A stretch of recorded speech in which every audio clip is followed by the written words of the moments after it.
When you confess your faults one to another and pray for one another, healing comes. And that means that confession to people brings healing. Confession to God is where I get forgiveness of sin. Confession to people is where I get healing from the sins that have been done to me. Check it out.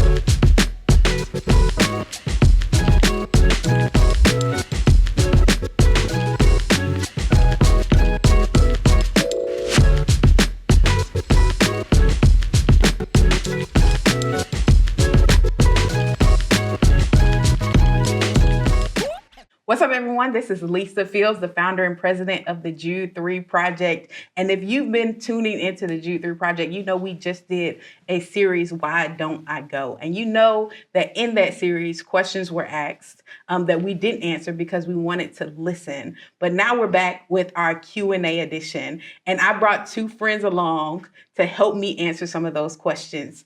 Flame, AKA Marcus Gray, also Marcus Garvey. We have The Truth, aka Emmanuel Lambert. I don't have a civil rights hero for him. But we also have our panelists back, Jason, Crystal, and Vince. And Jason, you had a wonderful question for episode 1. Crystal, what do you have for us for episode 2? So I know in years past when I've tried to tell people about Jesus and all of that, I will always get asked a question that I didn't really know how to respond to. And I've encountered several people like this, like those people that have been church hurt and they don't understand why God allowed this to happen to me. And they're even questioning if God exists or not because of the situations that they've encountered, whether it was with people in the church or a pastor or whatever. So how would you all respond to someone that is truly not just, oh, this person hurt my feelings, but a deep, deep hurt? Yeah. Well, one, I can relate just in terms of my own church hurt trauma. It sort of still sits with me, even though I've sort of dealt with it and moved past it. There's still aspects of it that frighten me, in my experience. So one, I would just affirm that hurt, right? I would affirm that it's real, that unfortunately, the church is a place that carries a lot of hypocrisy. It seems to be the central focus, even in, I think of 2 Thessalonians, it talks about the man of lawlessness taking throne in God's house. So there's this unique spiritual attack on the church, right? I think of Matthew 13, where Jesus talks about the wheat growing up with the tare. So Jesus already sort of explains in this sort of cluster of people, there are going to be good guys and bad guys. And there's going to be this attempt from, God's enemy to distort God's truth, to influence people in leadership, to hurt people on the ground. Some will do it intentionally. Some will do it unintentionally, but nonetheless, the hurt is still real. But it depends on what the hurt is too, because sometimes you need to call it out and expose it, right? You need to confront those leaders. That could be through the law, that could be through the governmental system of that local church, because some people are predators and they need to be exposed and dealt with. And a lot of times that accountability is missing and it goes untouched, unspoken of, and those people have to carry that in themselves. And then there's so much hush hush. The church functions normally, but that person is crushed and now they're questioning God, But I heard somebody say that you shouldn't judge a system on the basis of its abuse, but on the basis of its founder, right? So when things are really turbulent because of your experience, you try to go to that place in yourself and in community where you can realize Jesus wouldn't have done this though. Jesus is gentle, he's kind, he's patient, he's nurturing. So when people that bear his name contradict him, Lord, give me the grace to hold on to his reality and separate it from, my experience. So in short, that would be a good place to start. I'm just trying to keep it short, but that's such a deep question. So it breaks my heart to hear that. Though. And I would add just to what he said, listening, like I did in the first episodes with you all, because people have to get it out. of them. And oftentimes they haven't been allowed to get it out. Right. And it's when they are getting it out that the healing comes. And there are so many things that I've been healed from just by being able to tell a fellow believer or someone else, this happened. And that's true scripture. When you confess your faults one to another and pray for one another, healing comes. And that means that confession to people brings healing. Confession to God is where I get forgiveness of sin. Confession to people is where I get healing from the sins that have been done to me. And so I think that's one of the most helpful things in navigating that.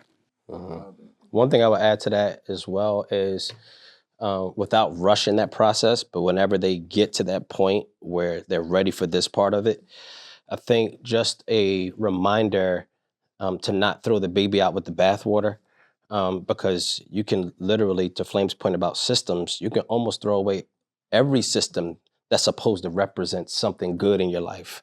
You know, whether it be the governmental systems or, you know, law enforcement or, you know, I mean, we know as particularly as people of color in some of our lived experiences give us a radically different type of relationship with police officers.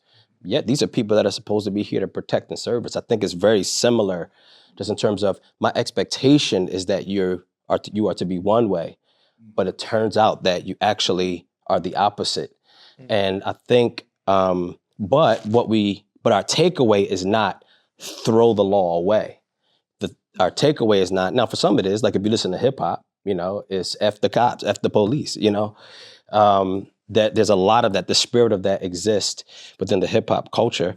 But by and large, even the people who see the corruption within our systems are still, when the rubber meets the road and it's going down and you hear somebody downstairs, some kind of intruder, you pressing 911 and you hoping for the best. You just hoping you get the right cops.